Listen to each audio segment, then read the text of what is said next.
This is the Lone Crater YouTube. We hope this video helps. You begin by ensuring the Ultra has power and your iPhone is close. That prevents interrupts.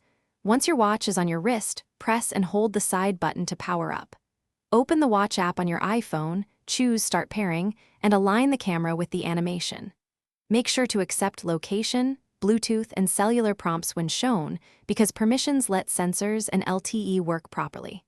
After pairing, create or restore from an iCloud backup to preserve settings and data.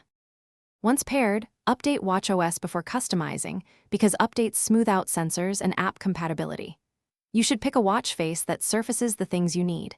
Add workout, compass, and battery complications for quick access. Make sure cellular is enabled and you complete carrier setup if you want LTE. This keeps you connected without your iPhone. Next, add cards to Apple Pay in the wallet section and grant health and motion permissions so activity, fall detection, and heart rate capture reliably. You finish by syncing selected apps and music, then verify sensors.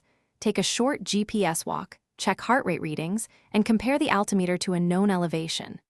Make subtle adjustments to haptics and wrist detection so alerts feel right and metrics record consistently.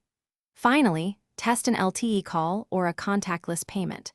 If anything goes wrong, the most reliable first fix is to restart both the iPhone and the watch, toggle Bluetooth, and then reattempt pairing or a software update to resolve communication.